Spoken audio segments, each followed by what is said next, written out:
musicians. Pagkatapos, pakipatay lahat ng microphone, please. Pwera lang yun nasa likod.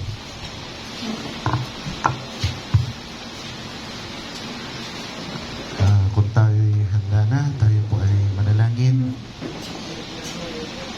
Praise the Lord. Dakilang Diyos, nagpapasalamat po kami sa araw po na ito na kami binigyan mo ng pagkakataon na ikaw ay masamba sa Espiritu at katotohanan. Salamat sa patuloy, Panginoon, na pagtawid mo sa amin sa lahat ng mga bagay, Lord God. Salamat sa pagkadya mo sa amin, Panginoon, na hindi kami matapuan ng alimang kapinsalahan, Lord God, sa aming buhay. Salamat, Panginoon, sa kabutihan mo sa aming lahat, Lord God. Nawa, sa umagang ito, Panginoon, ay patuloy ka pang kumilos sa aming kalagitnaan. Buhos ka pa po ng higit pang pagpapala, Lord God, na mababaon po namin, Lord God, sa aming pag-alis sa lugar po na ito. Pagpalain mo po kaming lahat, Panginoon, mula sa pinakabata hanggang sa pinakamatanda, Lord God. Pagkatapos ng gawain po na ito, kami ay magiging malakas sa aming pananampalataya. Kami ay magiging matibay, Panginoon, at punong-puno ng kapag-asahan, Lord God, na napagtatanto po namin maigi na pagdating mo, tunay na makakasama po kami sa pag-aagaw. Show us, Lord God, the things, Lord God, that happened in the past. The past may distort, Lord God, the shadow, Lord God, but the fulfillment could never be altered, Lord God, because you have chosen us before the foundation of the world, Lord God. Ang bagay na yan ay hindi maaring ma-distort, hindi maaring mabago, Panginoon. Mabago man, Panginoon, na nakaraan, ngunit yung nakaraan, hindi nito pwedeng baguhin. Lord God, ang katuparan. Kaya salamat, Panginoon, hallelujah, sa kabutihan mo sa aming lahat. Ipakita mo pa ang higit pa, Panginoon, sa nakikita namin. Huwag lamang po nawa ang hitik ang aming makita, kundi bagos, Lord God, ang katas ng buhay ay dumaloy sa aming lahat sa umagang ito. At sumigla ang aming pananampalataya, mawala, Panginoon, Lord God, ang mga agam-agam sa buhay, kundi ang makita namin, Lord God, ang kabutihan mo sa aming lahat. Sa pangalan po ng Panginoong Kristo Jesus, ito po aming samagdalangin, at lahat ng mga banal ay magsabi ng Amen at Amen. Palakpakan po natin ang ating Panginoon. Hallelujah. Atras po tayo ng konti. Punta po tayo sa just to get a text, chapter 4, verse 19 ng Joshua. Hallelujah. Tapusan natin ang chapter 4, pero kukuha lang tayo ng teksto dito. At sabi po dito, the people came up out of Jordan on the 10th day of the first month and encamped in Gilgal, in the east border of Jericho. And those 12 stones which they took out of Jordan did Joshua pitch in Gilgal. Siguro ang ganyan lang, mga kapatid. Panginoon, inihiling namin na himayin mo po ang tinapay ng buhay sa umagang ito. At huwag po kaming lampasan, Panginoon, ng iyong biyaya. Hayaan mo, Lord God, na anumang bagay na gawin mo sa umagang ito, maging kasangkapan po lamang ang iyong lingkod. Ikaw po ang siyang makita, ikaw po ang siyang mahayag, ikaw po ang siyang maluwalhati, ikaw po ang gumawa ng mga hakbang para sa aming lahat. Gamitin mo lamang po ang labing putik na ito para masaysay ang kalooban mo. Sa pangalan po ng Panginoong Kristo Jesus, ito po ang aming samad dalangin, at lahat ng banal muli magsabi ng Amen at Amen. Palakpakan po natin ang ating Panginoon. Hallelujah. At maaari na po tayong makakaupo. Praise God. Hallelujah.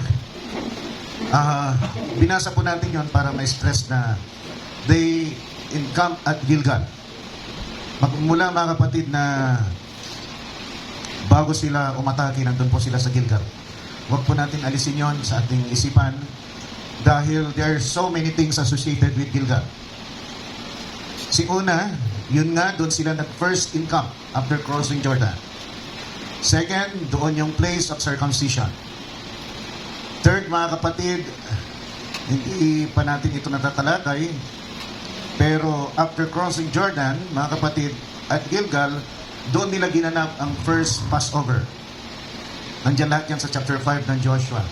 Then, makikita rin natin, mga kapatid, na after pitching the 12 stones, mga kapatid, where the priest stood at the Jordan River, nag-pitch din mga kapatid ng 12 stones, mga kapatid, doon sa Gilgal. So yung 12 stones, 2 place inilagay. Isa doon kung saan nakatayo yung mga priest, at isa mga kapatid doon sa Gilgal, kung saan sila nag-encamp. Katapos, ilan na yun? 4 na, di ba? Hindi ko nabilang na. Dapat nag-1 ako, ano? Okay, the tip mga kapatid, after they took their Passover, the following day mga kapatid, huminto yung mana. And they ate the first fruit of the land. At Gilgal pa rin. So, ilan na yun? 5. Then, pang-anim, makikita po natin, doon sa Gilgal, mga kapatid, the captain of the host met Joshua. Doon sa Gilgal, for the first time, mga kapatid. Then, sa 7th, mga kapatid, where the captain of the host sets his foot, mga kapatid, he declared it a holy ground. So, 7 yun, mga kapatid, na makikita natin doon, pero hindi natin, natalakay na natin yung circumcision. Today, ang nais kong talakayin ay tungkol sa the word Gilgal, the place Gilgal, mga kapatid. At yung 12 stones, kasi makita natin magkadikit yon, pero baka katapusin tayo ng oras. Pero kung nais ng Panginoon na idugtong to, so be it, mga kapatid, sa umagang ito. So, makikita natin yung 7 bagay na yon sa Gilgal. Pero, saan ba na-derive yung word na Gilgal, mga kapatid? Ang Gilgal is derived from the event itself. May event, after crossing Jordan, mga kapatid, may event na nangyari, di ba, yung circumcision. At pagkatapos silang ma-circumcise, makikita natin sa ating banal na kasulatan, sabi ng ating Panginoon, I rolled away the reproach of Egypt from of you. Sa Tagalog, parang iba yung dating, pero ganun din yung kasi yung meaning. Inalis ko ang pagkadusta sa inyo ng Ehipto. Yun ang sa Tagalog, mga kapatid. Though yung rolling away, mga kapatid, at yung removing are the same, mga kapatid, pero kung titignan natin halos lahat ng Biblia, niretain nila yung rolled away. Halos lahat, except for TLB. Ang TLB kasi inalis talaga yung ginamit na word, mga kapatid. So yun din ang ginamit sa Tagalog, inalis, mga kapatid. Pero there is a significant kasi, kaya siguro nila niretain, mga kapatid, ewan ko kung anong dahilan nila. Pero sa akin, mga kapatid, I believe, kaya nila niretain ng King James Version, yung rolled away, mga kapatid, as in the original text, dahil nagdadabtel ito doon sa nangyaring circumcision. See, you cannot roll something that is not round. Come on, church. It's hard to roll something that is not round. Square, o kaya cube. Pag tinulak mo ba yan, magro-roll, hindi magro-roll yan. Pero kung ito'y bilog, cylindrical in shape, mga kapatid, pag ni-roll mo yan, talagang it will roll away. So dito makikita natin, babalik tayo doon sa word na infinity, because it's a circle, mga kapatid. So yung bagay na ginawa ng Panginoon, mga kapatid, is supposed to be for eternity, without end. Yung pag-alis ng pagkadusta, mga kapatid, ng Ehipto sa kanila, dapat without end. Iyon, mga kapatid, ang part of the bargain at the end of God. On the other hand, mga kapatid, para doon sa mga Israelita, they have to walk in obedience and be perfect in the sight of God. Alam natin, hindi nila ito nagawa. Bagamat, makita natin, doon sa Judges, pag sila ay pinalo ng Diyos, lalagad sila, mga kapatid, sa katwiran, sa harapan ng Diyos, pagkatapos ng ilang taon, nawala na yung judge, mga kapatid, babalik ulit sila sa masamang gawain, magpapadala ulit ng judge ang Diyos, paulit-ulit, hanggang sa natapos si Ruth, mga kapatid. The last judge is Ruth, mga kapatid. At dahil, ano bang dahilan? Bakit nagkaganon? See, the foreskin represents, mga kapatid, di ba? Inalis yung karumihan, because the foreskin, yung balat, mga kapatid ng ari, represents, mga kapatid, filth and wickedness. So yung pag-alis dapat ng Diyos, dineclare sa kanila for eternity, without end. Pero dahil hindi sila sumunod, mga kapatid, nanatili yung kasalanan doon sa lugar. Yung inhabitants represents sin. Nung hindi nila itaboy lahat ito, nanatili yung kasalanan, mga kapatid, doon sa promised land. At yon ang dapat nating makita ng tuwiran ngayon. Kaya nasabi doon sa prayer, mga kapatid, the shadow could be distorted. Pwedeng Iba, mga kapatid, ang makikita mo doon sa shadow, lalong-lalo na kung kulang ang liwanag. Amen. Pero yung pinanggagalingan ng shadow, you cannot change that. Yun ang pinanggagalingan ng anyo. At kung titignan natin, mga kapatid, dahil tayo ang tutupad ng anino, sabi ng banal na kasulatan, we are chosen before the foundation of the world. In what? To be holy and without blame. That's perfection. Hallelujah! Hindi mababago yan ng anino. Ano man ang bagay na kapalpakan na nangyari sa anino, mga kapatid, hindi mababago ang katuparan because we are chosen before the foundation, mga kapatid, to be holy and without blame. To be perfect. Ano man ang mangyari sa atin ngayon, mga kapatid, habang naglalakad tayo papunta sa promised land, mga kapatid, at the end of the day, ang ating kalalagayan is without blame and holy. Purihin ang Panginoon, hindi mababago yan. Hindi mababago yan. Purihin ang Panginoon. Hallelujah. Tinitignan lang natin, mga kapatid, yung anino. Kasi may mga bagay silang nagawa. Pero tayo, mga kapatid, sa ayaw at gusto natin, di isa lang ang option natin. Lalakaran natin kung anong kalooban ng Diyos. We cannot change that, mga kapatid. That is our destiny. Kaya nga sabi ng Panginoon, mga kapatid, may mga tao na hindi ko ibibilang sa kanilang kasalanan. Oh, purihin ang Panginoon! Can you see that, brothers and sisters? Hallelujah. Purihin ang Panginoon. Makikita natin na sinasabi ng ating banal na kasulatan sa aklat ng John, mga kapatid, I believe in chapter 3, 1 John chapter 3, verse 8, mga kapatid, and 9 and 10. Mga kapatid, na sabi doon, ang binhi ng Diyos ay nananahan sa atin. Ang pinanganak ng Diyos ay hindi pwedeng magkasala. Hallelujah! Dahil ang binhi ng Diyos nananahan sa Kanya. How do we interpret that? Rightly interpret that. Rightly dividing the word. It is not as if God placed His seed to you, in you, when you were born again. No, the seed is always there with you. Hindi pwedeng maalis yan, palaging nandyan na yung seed na yan. Hindi ibig sabihin na born again ka, mga kapatid. Yung seed binigay lamang doon ng Diyos. Because God said before the foundation of the world, pinili ka na. Pinili ka na ng Diyos bago pa man tinatag ang sanlibutan, mga kapatid. Hallelujah. Kung pinili ka bago pa man tinatag ang sanlibutan, yung binhi ng Diyos palaging nasa iyo. Dahil sa kasalanan, nahimlay dyan, nakatulog. Ang kailangan lamang, mga kapatid, hallelujah, ang kapangyarihan ng Diyos para gisingin. Kaya ba, hallelujah, diin na diin to sa verse 9. Ang pinanganak ng Diyos ay hindi magkakasala dahil ang binhi ng Diyos ay nasa Kanya. Dahil pinanganak siya ng Diyos. Hindi ikaw ang nagpanganak sa iyo. Ang Diyos ang nagpanganak sa iyo. Wala kang bahagi dyan. Ang Diyos ang nag-born again sa iyo. Mga kapatid, kaya sa ayaw at gusto mo, lalakad ka sa kalooban ng Diyos kung ikaw ay pinanganak niya. See, it's the work of God in you. Hallelujah, it's the work of God in us. Mga kapatid, hallelujah. Diin na diin yan, mga kapatid. Inuulit. Noon hindi natin masyado nabibigyan ng pansin. Because just the sin. Yes, I have the sin. Hindi ako pwedeng magkasala. Hindi lang yun. Yung sin na sa'yo na palagi. Pero yung sin na yan, nagising, nabuhay muli. Dahil sa Espiritu ng Diyos kung ginising niya. Kaya hindi ka pwedeng magkasala. Hindi dahil binigay lamang nila doon sa inyong pagkatanggap sa ating Panginoon. Hindi, doon pa man. Nandyan na yan, kaya mo tinanggap ang Diyos. Purihin ang Panginoon. Lalo, tingnan niyo yung pagkakaiba ng mensahe natin sa mensahe ng denominasyon. Ang layo. Di sabi nila, mga kapatid, dahil tinanggap mo ang Diyos, isinulat ang pangalan mo ngayon sa aklat ng buhay. No! Our names were written before the foundation of the world. Tingnan niyo ang pagkakaiba. Why? Because we chosen before the foundation of the world.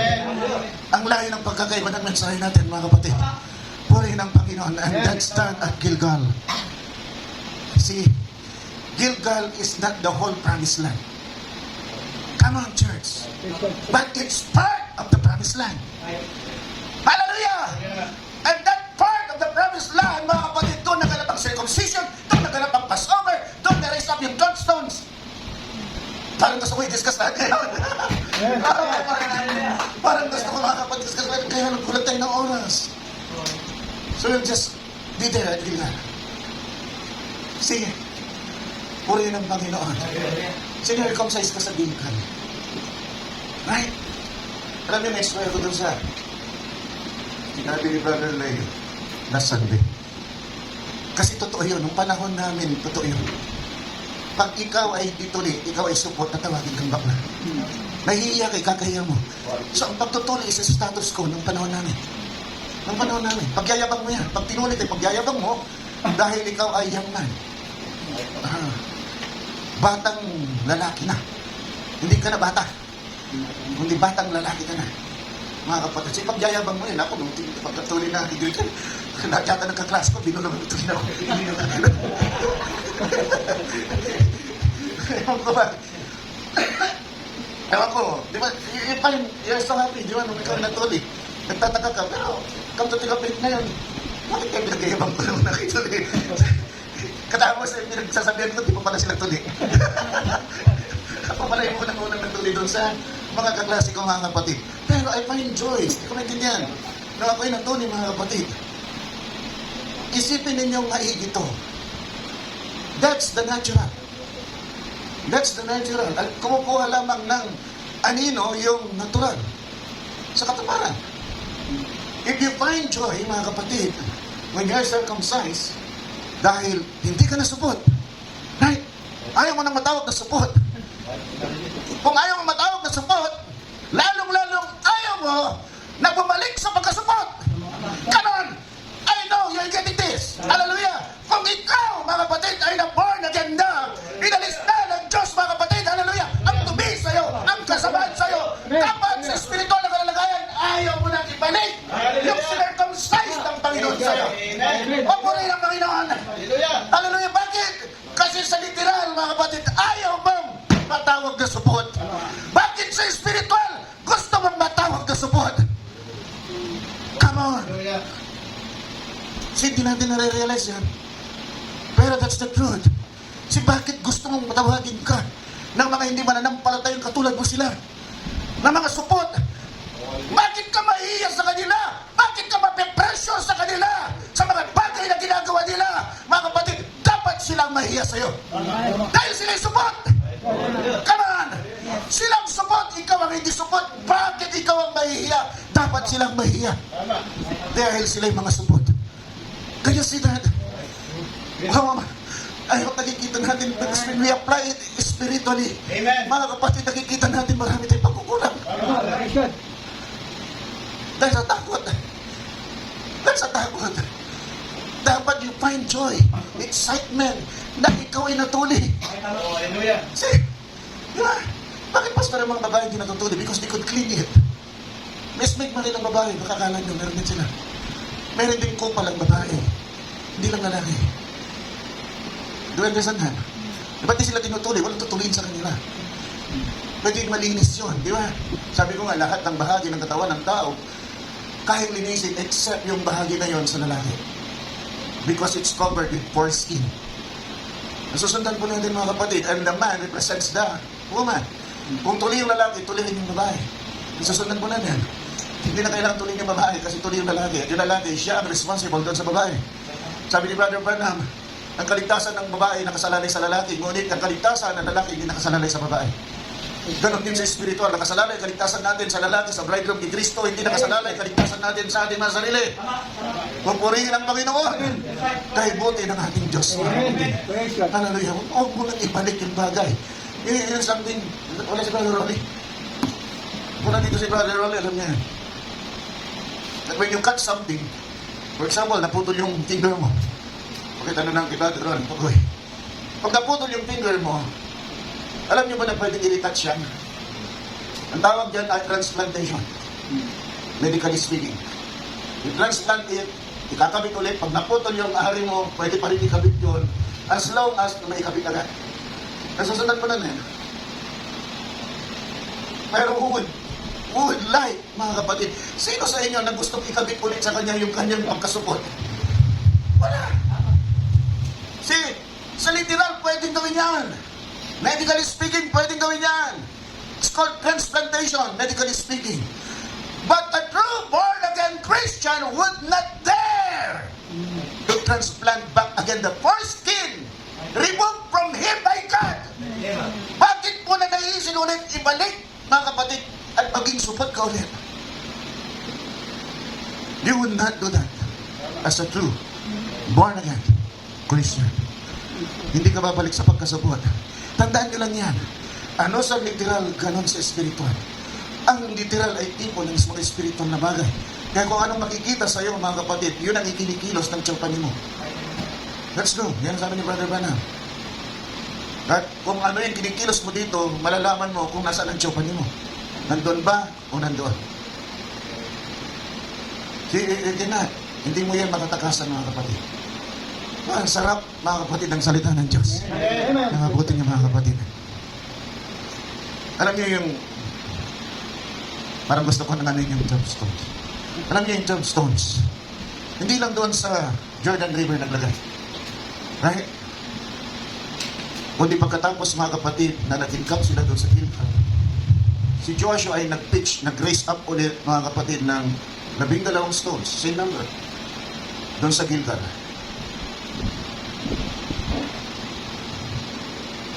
Gilgal also means circle of stones or wheels.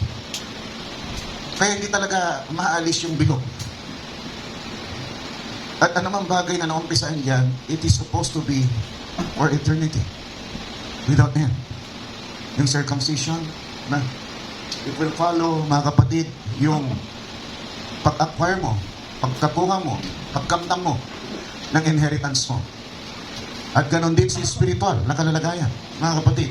Pagkatapos na tayo ma-circumcise, mga kapatid, supposedly pasok na tayo doon sa 8th day, at ang gagawin na lamang natin ay kunin ang ating mana, mga kapatid. Yun ang nakikita natin na picture that is happening here. Akala natin ganon-ganon lang. Nung pinitch, mga kapatid, yung 12 stone, it was raised up as a memorial and as a testimony bilang alaala at patotoo sa mga bagay na ginawa ng Diyos na dakila at makapangyarihan sa buhay ng mga Israelita. Upang yung mga susunod na salinlahi, generations, mga kapatid, pag nakita nila yung stone na yun, so it should be visible, it should be there always, mga kapatid, ay tatanungin nila, para saan ba yung bato niya? Sasabihin ng mga ninuno nila na yan, bato na yan, ay magpapaalala, a memorial sa mga bagay na ginawa ng Diyos, patotoo sa mga bagay na ginawa ng Diyos, na kung saan pinatuyo yung Jordan River upang kami ay makatawid. So it's a memorial, mga kapatid, and testimony of the things done by God for them. The wondrous work of God and the powerful work of God for the Israelites. Tandaan po natin yan. Yan palagi ang ilagay natin sa ating isip at yan ay nangyari sa Gilgal. Now,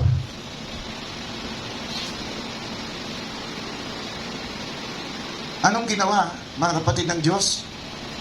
Iniligtas sila at gumawa ng kaparaanan para matawid nila ang Jordan River. Tandaan natin, Jordan River always represents death. Death to one's self, mga kapatid.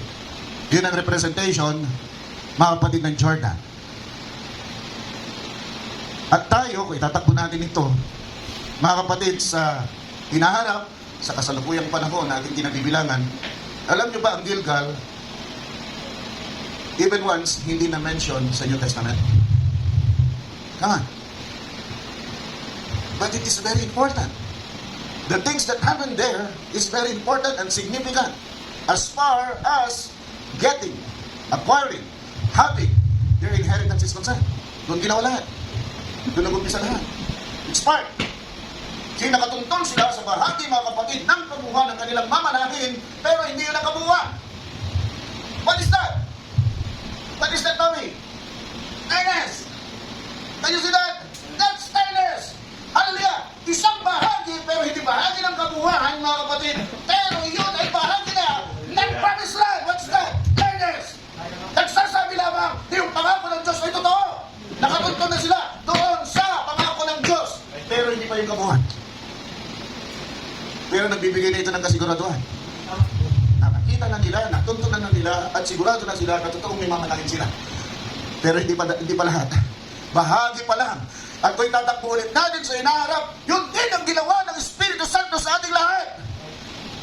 Hallelujah! Dala-dala ng Espiritu Santo ang earnest. Ano yung earnest na yan? Hallelujah! Kami nakakasabay yung gusto ko talakayin, biglang sumingit ito. Mga kapatid, sana hindi ko makalimutan yung kanina. Pag ano na, tandaan ninyo para mabalikan natin.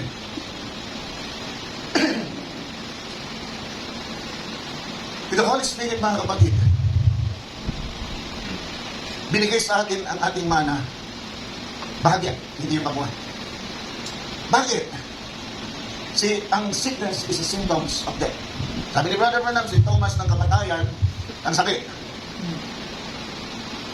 Eh kung pinagaling ka ng Diyos, what is that? Kung ang sakit ay simptomas ng kamatayan, ang kagalingan ay simptomas ng kabuhayan. Mga kapatid, kaya yung dala ng Espiritu Santo, mga kapatid, I am the Lord that healeth thee, ay binibigay, pinapatigim tayo ng bagay na darating dahil doon sa lugar na yon. Walang kamatayan, walang sakit, walang pagkabulok ng katawan dahil bibigyan ka ng Diyos ng malulahating katawan. Purihin ang Panginoon. Kaya yung kagalingan mo dito sa panahon na ito is an earnest. It's a confirmation that there is something greater than this. Amen.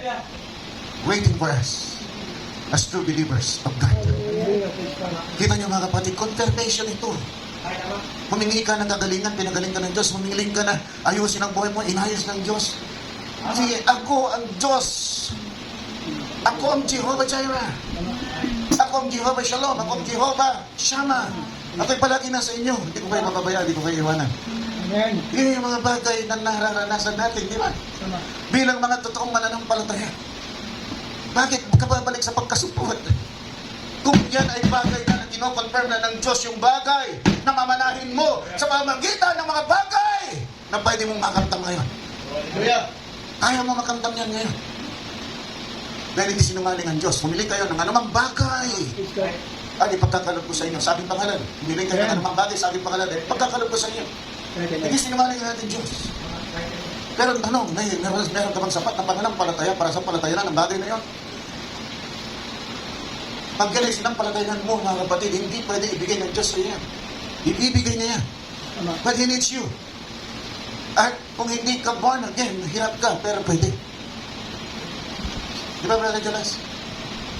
Kahit di ka born again, kasi paboritong scripture ni Brother Jonas, kaya ko siya tinanong. Di ba? Ano yung Brad? Matthew? Wow! Kalimutan talaga gusto niya yung scripture na yan. See?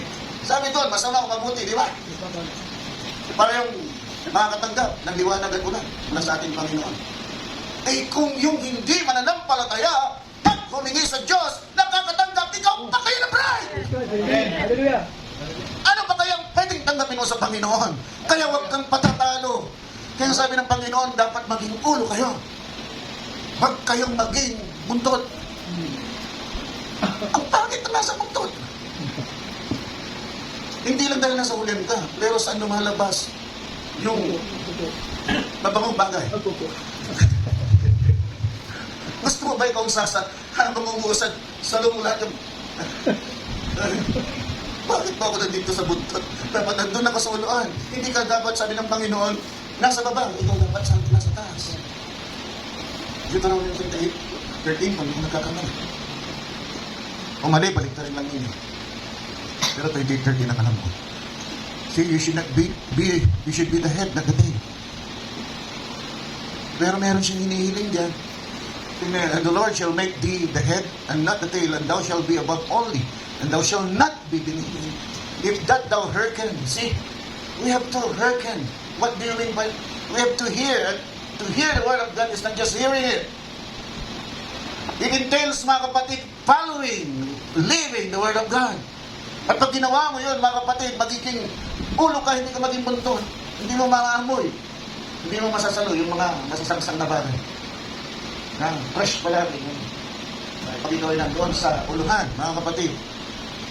At pag ikaw ay nasa ibabaw, what's in the bottom of the sea, mga kapatid? The bottom dwellers. What are the bottom dwellers? Lahat yan ang kinakain nila dumi.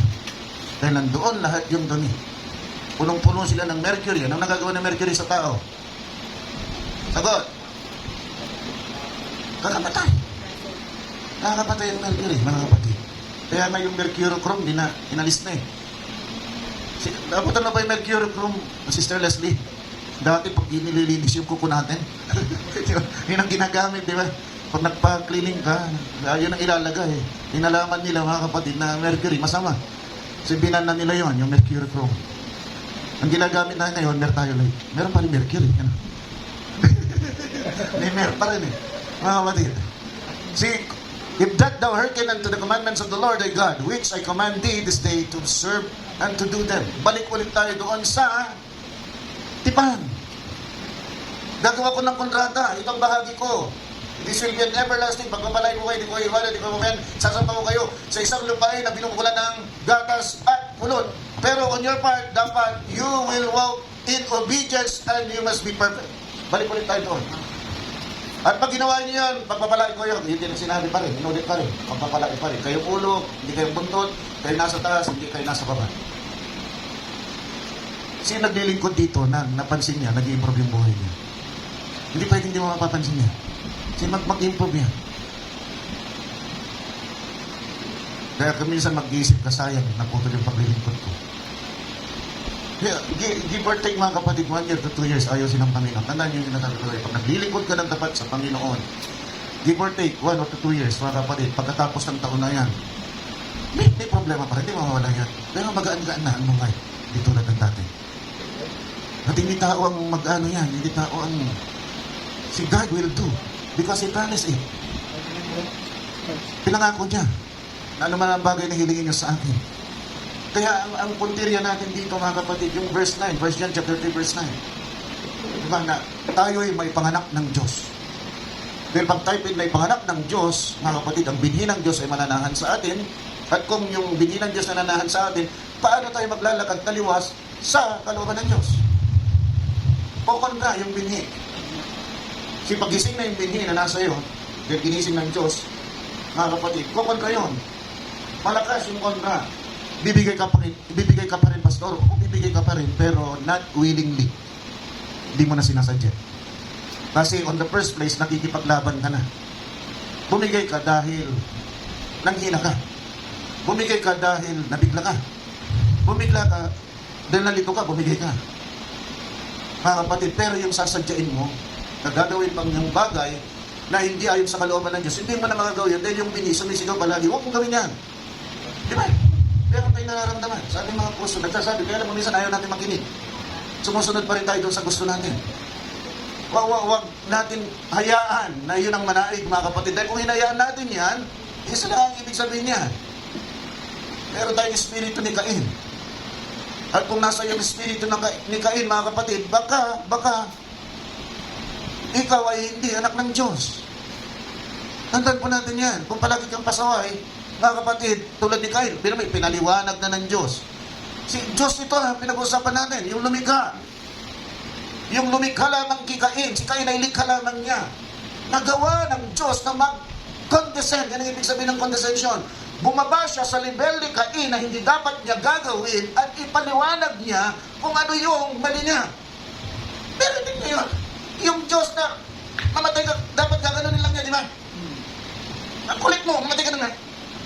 Pabura ka na nga. Pwede gawin ng Diyos yun.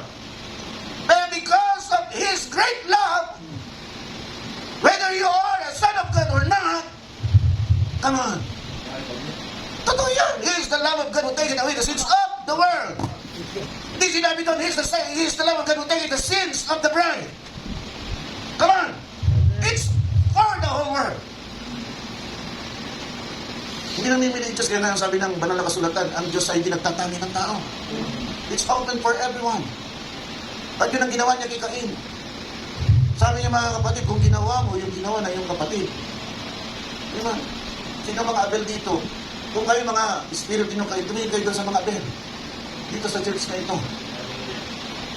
At tingnan ninyo kung anong ginagawa nila. Yun din ang gawin ninyo. Kaya sabi ko, huwag yung tignan. Kung minsan tinitignan natin ang ating mga magulang, kung anong pag-ugali nila sa bahay, pinag-jinsa. Lungga nila yan. Yan ay kanilang walwarte. At natural kung minsan, mga kapatid, na igigit nila kung anong gusto nila. In the first place, galing na sila dyan, kayo papunta pa lang, pauwi na sila. So kung minsan igigit talaga nila, at kung minsan maaaring mali yung paghit nila. Pero karapatan ng magulang niya. Mga kapatid, hindi mo pwedeng kontrahin yan. Once kinontra mo yan, magdadala ka ng curse sa buhay mo. Hindi kayo be-bless. Ika-curse ka. Kasi ang pagpapala lamang magagaling doon sa re-respetuhin mo at igagalang mo ang magulang mo. Kung hindi mo re-respetuhin at igagalang ang magulang mo, hindi ka bibigyan ng mahabang buhay. Tignan mo, pati buhay mo, pwedeng paikli ng Diyos. Pagmamalaki ka ngayon, pati ko. Ebot yan eh. Ebot yan, nanay ko. Dagdalera yan eh. Dinagdagan eh. Bakit ako nakikinig sa kanila? Talino yata ako. Na? Mag-ingat ka, baka paikli ng Diyos ang buhay mo. Kasi ang pinapahaba lamang ng Diyos ang buhay, yung nire-respeto ang magulang. At sinong pinapapala? Yung nire-respeto ang magulang. Pwede kang yumaman sa maling gawain, short time. Mawawala rin, parang bula. Kung gaano kabilis ka nagkaroon, ganoon din kabilis mawawala yan. Hindi naman eh. Mamamatay na ako, mayaman pa rin ako. Sure ka. Yan ang tanong ng mga bata ngayon. Naiinis ako pag nakakarinig ako ng gano'n, Sister Leslie. Magsasalita ko, biglang babanat ang isang anak ko. Sure kayo. Ganun ang mga bata ngayon. Parang sinasabi nila, hindi tayo sure. Anak kong bunsi palagi. Sure kayo. Tatas pa yung kilay eh. Batid. Sure yan. Sure na sure yan. Kasi makalusot ka man dito doon, hindi. Ano pa rin doon, mga kapatid. Sabi ng ating banal na kasulatan at sabi ng ating mensahero, your sin will run after you. Hindi mo matatakasan, habulin ka ng kasalanan mo, hindi mo pagtataguan yan. Ano man ang gawin mo, hanapin ka, mga kapatid, at sisingilin ka. Ayaw natin mangyari yan. Ngayon pa lang, mga kapatid, binibigyan tayo ng pagkakataon kasi hindi natin alam. Ngayon, paglabas natin sa bahay-sambahan na ito, masagasaan ka ng pison. Di ba? Sobrang ano na yan, pag nasagasaan ka ng pison. Pero malay mo, nasagasaan ka ng pison. Di ba, ang dami nandyan. Bakit sila nasasagasaan? Kasi text and text. Kaya may nasalubong ako, nanonood, naglalakad, nanonood, napalingon talaga ako. Kaya ko yan. Nanonood na. Siguro, movie, sa retirement. Lalakad, diretso. Sabi, grabe naman, tukal ko. Kamuti hindi nababangga. Pero kung gano'n ang ginagawa mo, pwede kang mamatay. Instead na ituon mang pansin mo, mga kapatid, sa bagay na makakatulong sa iyong kaluluwa, wag yan. Wag yung distraction ng mundong ito. Everything that's here in this world is a distraction. Kung hindi yan, mga kapatid, lumalapat sa nais ng Diyos, distraction niya. Pati boyfriend ko, pastor. Kung hindi lumalapat sa nais ng Diyos, distraction niya. Anong nais ng Panginoon? Paglikuran siya. Hindi ko nababanggit. Tapos na yan. Pero yun, mga kapatid, ang nais ng Panginoon. How could two walk together if they don't agree? Mananampalataya ka, katapos yung boyfriend mo hindi, o yung girlfriend mo hindi, ikaw mananampalataya, it could not. It will not do. Bakit? Pagkapanganak at pagkapanak pa lang, problema na. Di ba? Bakit? Sabi nung hindi mananampalataya, pabinyagan natin. Hindi dati pabibigyan yan, ialay natin. Patay na. Doon pala, di ba? Yung isa gustong binyag, yung isa gustong ialay. Yan. Katapos pagdating ng bautismo, bakit mo pabautismo yan? Nabinyagan na. Laban ulit yan. Bakit ka naglilingkod dyan? Ang ingay-ingay na mga yan. Para mga siraulo. Dito na lang ako sa amin. Doon pa lang sa atin na ninyo, iwalay na kayo. Sino mako-confuse? Alam ninyo. Darating ang araw, di na nila alam kung anong gagawin niya. Sino susundan ko? Si tatay o si nanay? Kung parehong tama, sabi na, mabuti na lang, di na lang ako aatin dahil pareho silang tama. Diba? O, anong nangyari? Kawawa yung anak. Kaya dapat magkasundo palagi. Two should always walk together, mga kapatid. Because if they will not agree, they cannot walk together. Maghihiwalay ng landas yan, mga kapatid. Purihin ang Panginoon. Now, at Gilgal, kung babalikan natin, the stones were raised. as a memorial, as a testimony, that God did something, mga kapatid, for the Israelites. But after that, pagdating sa New Testament, wala tayong maririnig patungkol sa Gilgal. Bakit hindi tayo makarinig patungkol sa Gilgal? Kasi ang narinig na natin ay Golgotha! Hallelujah! It's that stone, mga kapatid, that was raised up. Pero sabi ni Pedro, He is a living stone. Christ is the living stone, mga kapatid. Siya ang ni-raise up doon sa Calvary bilang patotoo sa dakilang bagay na ginawa ng Diyos para sa iyo at para sa akin sa kaligtasan upang tayo makatawid sa ating Jordan at makuha natin yung ating mana. Purihin ang Panginoon. Hallelujah! Hallelujah! Grabe mga kapatid. Ang ganda na binibigay ng Panginoon sa atin. Hindi tayo pansyado. Never na ibinigay ito sa atin. Ngayon lang. Amen. Yung isang bagay lang ito. Baka umuwi na tayo. At kung umuwi man tayo, salamat sa Panginoon. Tapos na yung mga problema natin. Pasakit sa mundong ito. Ang ang kawawa yung ating mga anak. Sa global time tayo. Magbugin natin sila. Kasi tandaan ninyo, when the stones were set up,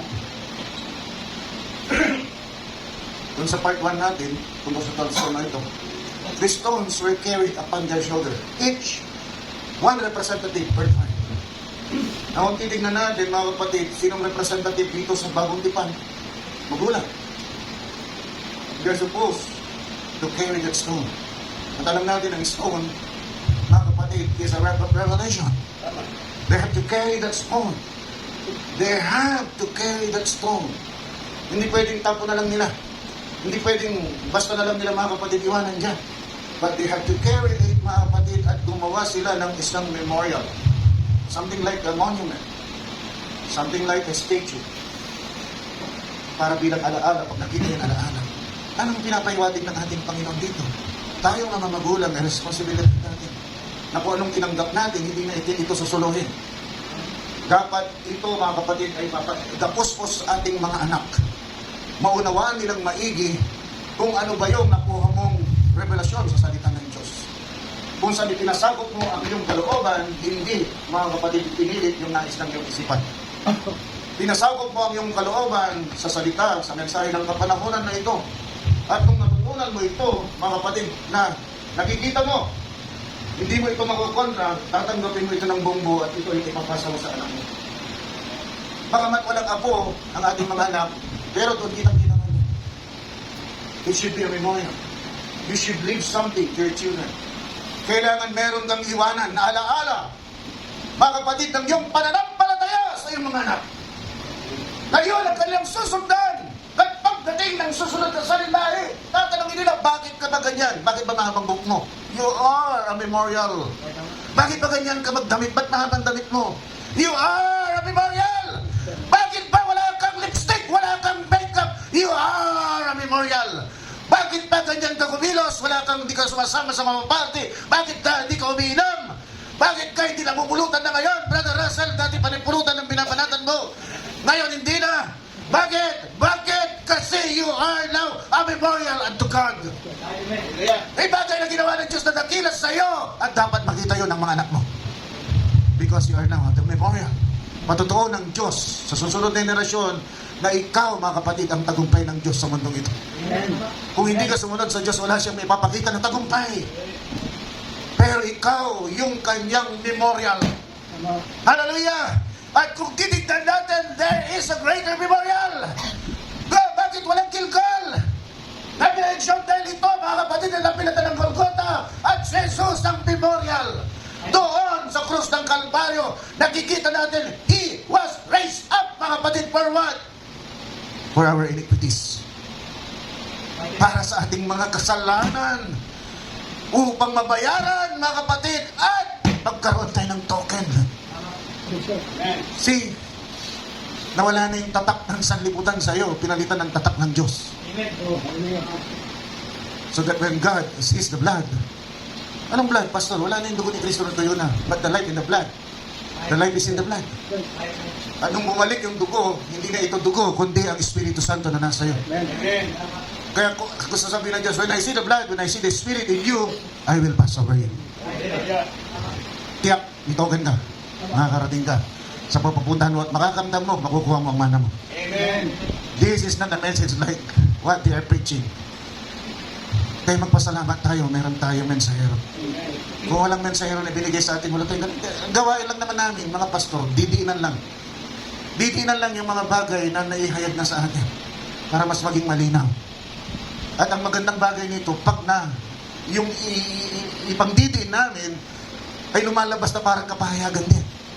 Kaya na-excite tayo. See kung paano ka na-excite, pag ikaw ay natuloy, dapat tuloy-tuloy yung excitement mo. Gusto mo ma-excite? Ay, magpatuloy ka na. Tumira ka sa akin sa sabat, magpatuloy ka na. Para excited ka, pagdating mo na, anong grade ka na? Grade 6 ka na. Sisiguraduhin ko sa'yo, pagdating ng grade 7 na. Pagdating ng grade 7, tama-tama, 7, perfection, tuloy ka. See, you'll find joy. Pag ikaw ay natuloy, you'll find joy, you'll find happiness. Nagiging proud ka sa sarili mo, ako ay natuloy na, ako ay young man na. Kaya pag tayo tinuloy ng Espiritu Santo, dapat ganun din ang nararamdaman natin. See, there will be no dull moment. Palagi tayong masaya. Hindi malis nalulungkot tayo kung minsan. Pero nare-replace agad yan ng happiness, ng joy. Mga kapatid, kung minsan, naaborito tayo, sino ba hindi naaborito? Kaya nga ganito mo ako eh. Pero din misis ko, kaya supporter ko nga yun. Mabuti na yung malinaw, mahirap na. Hindi siyang dahilan kaya ako. There's so many things mga kapatid, alam nyo, ang dami kong kailangan gawin. But I found something mga kapatid na nakakapagbigay ng magandang kalooban, damdamin mga kapatid. Kasi pag iniisip ko yung aking gagawin, na-overwhelm ako, wala akong matapos. Kasi pag na-overwhelm ka, pagod ka na, wala ka pang nagagawa, pagod ka na. Diba? Sa trabaho, parang ka na, sunod-sunod yung problema ang gagawin mo. Gusto ko na mag-resign! Gaganon ka na agad eh. Pero, ang ginagawa ko ganito. Inuuna ko yung bagay na madaling gawin. Kasi, pag inuuna ko yung madaling gawin, madaling matapos. At pag madaling matapos, may na-accomplish ako. So, from madali, pahirap ng pahirap. At least may nakikita ko nakatapos. Kesa yung titignan ko, palang dami kong gagawin na pagod ka na, di ba? Wala ka na magagawa. Pero pag ginawa mo agad yung isang bagay na madali, may natapos ka agad. O yan, magbibigay sa'yo ng self-esteem, boost, mga kapatid. Uy, nakadawa ko energy, natapos ako. Kung ganun din tayo, one at a time. Sa ating paglilingkod sa ating Panginoon, kung ano yung kaya mo, mag-concentrate ka dyan. Pero mag-concentrate ka dyan, huwag mong bitawan. Kasi dadagdagan ng dadagdagan. Kaya nga yung stage pa perfect man mga kapatid, pataas ng pataas. Hindi ka pwedeng mag-umpisa doon sa, hindi binaliktad, di ba? Kasi pag binaliktad, babagsak yun. Mga kapatid, so, doon sa baba, madali. You have a strong footing, hindi ka basta-basta mabubuwal. Pero habang tumataas, mga kapatid, kumukunti yung matutungtungan mo. Why? Ini-eliminate yung gawa ng tao. Kasi lahat yung gawa ng Espiritu. Gusto ng Diyos, magdepende tayo sa Kanya. Ang mawala yung pagdepende natin sa ating sarili. Many things will happen in our lives. Maraming gustong, yun ang nais ng kaaway. Pag tayo, sabi ni Brother Brandon, pag sumusulong ang iglesia, gagawang paraan ng kaaway para pigilan tayo. Alala ko si Brother Michael noon. Nung una siyang naglingkod. Lingkod siya, gumaganda yung paglilingkod niya, ang kanyang hinahawakan noon, parang tapos nakita niya yung dati niyang kaaway dyan sa di ba? Sinuntok siya. Sinuntok ka ba? Hinamon ka na away. Sinuntok ka? Kayang-kaya niya patumbahin doon. Pagdating dito, umiyak. Bakit ka? Kunento niya, nagpigil ako, pastor, sabi niya. Kasi, hindi nagpigil mga kapatid, kaya niya, pero ayaw niyang ibalik yung dati na pag-uugali. Inigilan niya yung kanyang sarili. Bata pa siya noon. Latang ganun na. Bata pa siya noon. 17. Ano din siya, yung kaisipan na ganun? At the age of 17. May kaisipan na siya ng ganun. Ayaw nang bumawi, ayaw nang gumawa ng kasamaan. What's that maturity? Grabe yung maturity niya noon. Pakikita naman sa kilos. Diba? At that age, ganun na. Ay, alam naman natin kung paano makipaglaban yan. Bantog siya doon.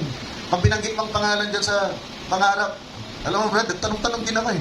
Pag nabanggit yung pangalan mo pala dyan, grabe, kinakatakutan ka dyan. Sa pangarap. Oo, katapos gano'n, gaganunin siya. Mga kapatid, yung kaya niyang lumpuhin, yung gumanon sa kanya. Umiyak siya, hindi dahil natakot siya, umiyak siya, dahil ayaw nang gumanti. Dahil pag gumanti siya, mawawala yung kanyang pagkabiliba, mga kapatid. Timpi. Magtimpi tayo, napakalaking bagay yan. Unahin mo yan, magtimpi ka. Malaki may dudulot yan sa'yo. Kaanguhan. Nandiyan yan sa fruits of the Spirit. Kailangan may pagmamahal ka. May kapayapaan ka. Kung palaging maligalig ang buhay mo, nasaan ang kapayapaan sa'yo? Di ba? Dapat may patience ka. Anong patience? Hindi pasyente, kundi yan mga kapatid ay pasensya. Kailangan may pasensya ka. Mga kapatid, kailangan may kindness ka.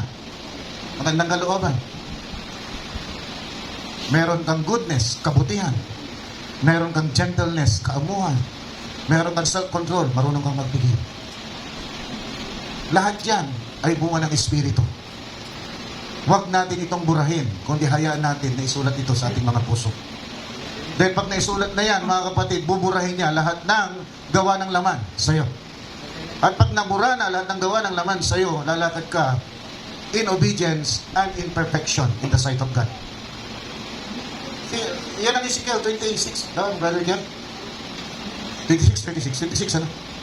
Sige, yung bibigyan mo kayo ng bagong puso. Kasi, darating ang araw, bibigyan tayo ng bagong puso. Alisin yung pusong bato. Kasi yung pusong bato, representation lang, doon nakasulat yung kautusan. Pero doon sa puso mo, sabi ng Panginoon, isusulat niya doon. Is it Ezekiel 36, verse 26, 27, 28? Hindi ako nagkakamali. Right, tama ba? See, a new heart also will I give you. A new spirit will I put within you, and I will take away the stony heart out of your flesh, and I will give you a heart of flesh. 27, and I will put my spirit within you. See? And cause you to walk in my statutes. Hindi mo na problemahin. Hindi ka na mag-iisip pa na magtatanong ka, tama ba ito gagawin ko? Hindi. You know what to do. And what you will do is always right. Because the Spirit of God is now dwelling in you. And I will put my Spirit within you and cause you to walk in my statutes, and you shall keep my judgment unto them. You will keep it. Why? He has written it already in your heart. Wala na. 28 now. And ye shall dwell in the land that I gave to your fathers, and ye shall be my people, and I will be your God. We're sitting now in heavenly places with the Lord Jesus Christ. Pangako sa atin, mga kapatid, ay spiritual kingdom, ang kaharian ng ating Panginoong Kristo Jesus. Ang pinangako sa mga Hudyo ay literal kingdom, mga kapatid, the kingdom of God. But, mga kapatid, pagdating ng new heaven and earth, yung spiritual kingdom, yung kingdom of heaven at yung kingdom of God, mag-fuse yan, magiging isa. Ang Ama, mga kapatid, which has always been a spirit, mag-hover, mga kapatid, doon sa taas, at si Kristo nandoon sa trono. Kaya nasabi ng ating banal na kasulatan, siya ay nakaupo sa trono ng Ama. Revelation chapter 3, verse 21, mga kapatid. And the Lord God is hovering on top of him. Iyan ang katapos-tapusan ng ating. Medyo malabo-labo pa rin, pero malinaw-linaw. Kikita na natin. We could speak of surety, mga kapatid. When we preach the message, hindi tayo nangungusap ng baka, siguro ganito. We don't do that. Kung magpipreach ako ng gano'n, hindi na ako magpipreach. Siguro ganito, baka ganito, posibleng ganito, hindi ako magpipreach ng gano'n. Kasi inihayag na sa atin ng ating mensahero. Kung nahayag na sa atin ng mensahero, wala na yung baka. Siguro, maaari, wala na. Ang pwede mo na lang gawin ay patunayan ito muna bago mo i-preach. At kung nakumbinsin mo ang sarili mo, yan ay tama, i-preach mo, by all means. Pero huwag mo lagyan ng baka. Huwag mo lagyan maaari. Siguro, huwag mo ganon. Kasi napakaklaro ng mensahe. Tayo kamay lahat at tayo manalangin. Putol. Palagi yung sinasabihan ni Sister mo ganito, putol. Sige, putulin muna natin kasi yung oras.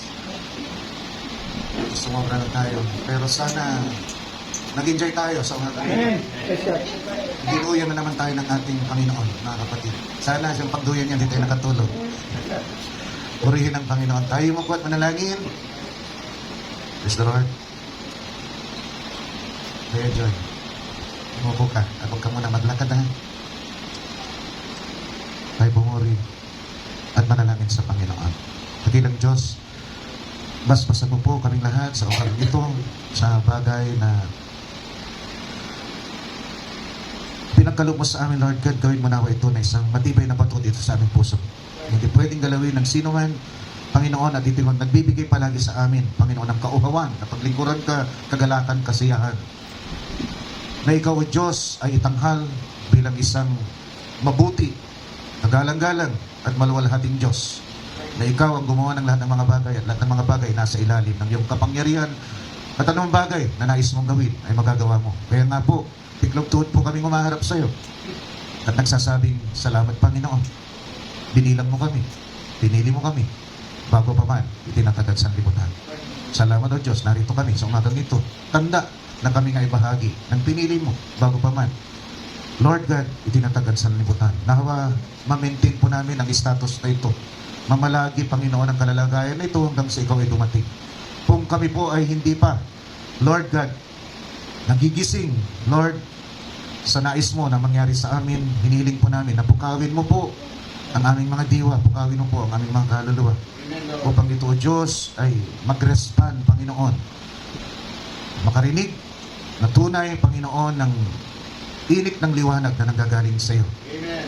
Upang pag ito'y tumama, Panginoon, sa aming pagkabinhi, ang aming mga pagkabinhi ay magkaroon po ng buhay at mag-umpisa po ito na hanapin ka, paglingkuran ka, at magkaroon ng kauhawan sa iyo. O, dakilang Diyos, salamat sa kabutihan mo sa aming lahat. Panginoon, hallelujah, lagay mo sana kami palagi sa kalalagayan, nababad kami, Panginoon, sa iyong pagkalinga, sa iyong espiritu, sa iyong kalwalatian, sa iyong kapangyarihan, sa iyong kabutihan. At palagi kaming nakatingala at nagsasabing, O Diyos, kami hindi karapat-dapat, patawarin mo po kami. Sa lahat, Panginoon, ng bagay na ginagawa mong kabutihan sa amin, patawarin mo po, Panginoon, na kuminsan nakikita mo ang aming kawalan, Panginoon, ng pananampalataya. Hinihiling po namin ang isang bagay na hiniling sa iyo sa banal na tipan, sa banal, Lord God, na kasulatan. Nung sinabi ng Ama, tulungan mo ako sa aking kawalan ng pananampalataya. Hinihiling po namin ito, O Diyos, dahil hindi sa lahat ng pagkakataon nananaig, Panginoon, na kami ay palaging handa sa aming mga pagkabigla, sa aming mga kahinaan, sa aming pagkalito, Lord God, ang aming mga puso, pagkuminsan, pag ito'y nadaig, Panginoon, ng bagay na hindi maganda, nakakapag-desisyon po kami ng mga bagay na laban sa iyong kalooban. Kaya hinihiling namin, Panginoon, na hawakan mo po, kontrolin mo po ang aming buong pagkatao.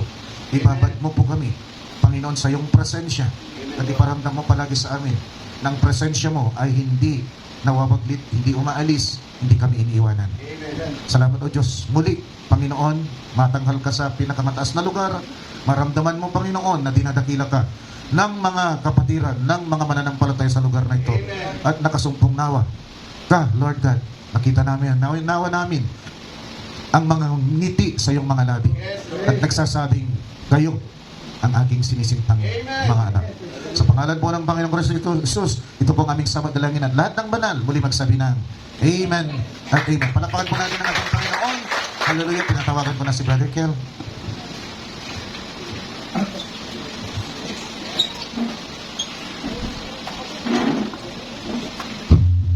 Agent X mode.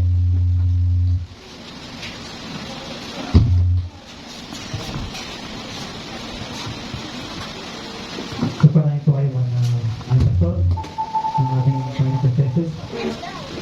Sa record ulit, mga kapatid, nabawit na isang awitin. Bago tayo timahal ng kulipan namin sa paggawain. Hindi natin yung all the glory.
Amen.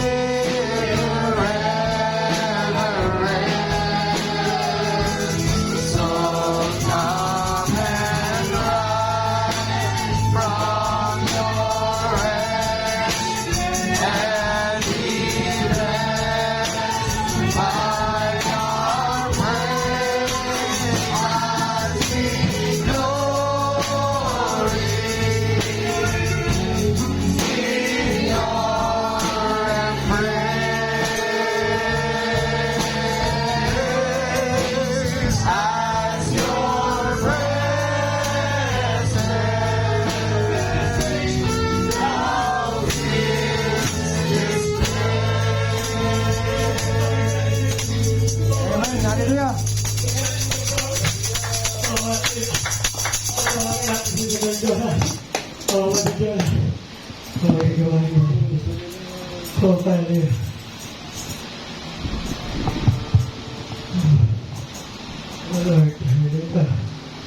Lord Jesus, Panginoon na tuloy mo. Tuloy lang Diyos. Aming Ama, Lord, Ama. Oh, hallelujah. salamat Lord na May sama, hallelujah. Lord Jesus Christ. dumating ang araw na ito Hallelujah. sa aming buhay na kami ay nagising pa buhay sa pagkakataon. Hallelujah. Upang meron pa kami pagkakataon na maganap ang sakdal na kalooban mo. Lord, amen. Sabi nga ng awit kanina, wala kaming may pagmamalaki sa iyo na kaya pananalangan. Kundi ang aming pagsamba sa iyo, Lord. Patawarin mo po kami sa mga bagay na kung saan nakagawa kami ng mga bagay na nasasaktan namin ng iyong damdamin. Sa kabila na nagsusunikap kami upang maghanap ang sakdalang kalooban mo, Lord. Salamat sa bagong umaga na to. Salamat sa Yes, Lord. tinapay ng buhay na Hallelujah. binahagi mo sa amin. Amen. Nawa, maging kalakasan nito Right, Lord. ng aming panloob na pagkatao, Lord. Yes, Lord. Na sa ganun, maghanap namin ang banal at sakdal mo, Panginoon. Yes, Lord. Ama, pagpalain mo po kaming lahat, mula Yes, sa Lord. pinakamatanda hanggang sa pinakabata. Yes, Yes, Lord. Amen. At dinadalangin po namin na ang namumuno po sa bahay sambahan at pagpalain po siya. Ipagkaloob po po ang anumang bahagi na aspeto ng kanyang buhay, Lord. Yes, Lord. Pagpalain mo po siya ng sisigligit ang maapo. Tama. Lord, sa pagtatapos po at pag-hiwalay namin, pansamantala at kami tutuko sa aming mga tahanan. Dalangin namin na iadya mo po kami Yes, Yes, Lord. at ilayo sa anumang gawa ng kapahamakan. yes, Lord. Yes, Lord. At tulungan mo po kami na maging mapagtigpi, Lord, sa Yes, Lord. na ilalatag ng sa aming harapan ng iyong kaaway Tama. Hallelujah. upang may ligaw niya kami at hindi namin maganap ang banal at sakdal mong kalooban. Tulungan mo po kami, Ama, Yes, Yes, Lord. Lord. na magawa namin ayon sa iyong mga palatuntunan at salita. Yes, Lord. Muli, papasuyo po ang walang ang pagpuri, pagsamba at pagdakila sa bukod tangi at ang makapangyarihang pangalan ng aming Panginoong Yesus Cristo. Amen. Amen. Amen. So, hallelujah sa Father, sa Panginoon, sa Panginoon, ang kapatid sa Paglulas. Siyempre, mga kapatid, sa maging awitin, gawain natin sa kapatid. Awitin natin yung Ibersolo 4.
maging kabahagi ng plano mo.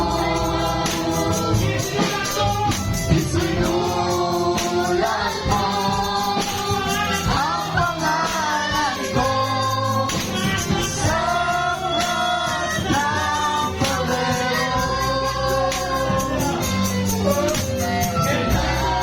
Narito ang buhay ko. Ay ko sa iyo. Sa malayunin, ito'y ang ibig mo. Iyan sa salamat ko sa'yo. Salamat, O Diyos, binigyan mo ako na maging kabahagi ng plano mo. Sinulat mo ang pangalan ko sa aklat ng papel. Salamat, O Diyos, ibinilang mo ako na maging kabahagi ng plano mo. Isinulat mo ang pangalan ko sa aklat ng papel. Salamat, O Diyos, ibinilang mo ako na maging kabahagi ng plano mo. Isinulat mo ang pangalan ko sa aklat ng papel. Salamat, O Diyos, ibinilang mo ako na maging kabahagi ng plano mo. Isinulat mo ang pangalan ko sa aklat ng papel. Salamat, O Diyos, ibinilang mo ako na maging kabahagi ng plano mo. Sinulat mo ang pangalan ko sa aklat ng papel. O Diyos, ibinilang mo ako na maging kabahagi ng plano mo. Sinulat mo ang pangalan ko sa aklat ng papel. Sinulat mo ang pangalan ko sa aklat ng papel.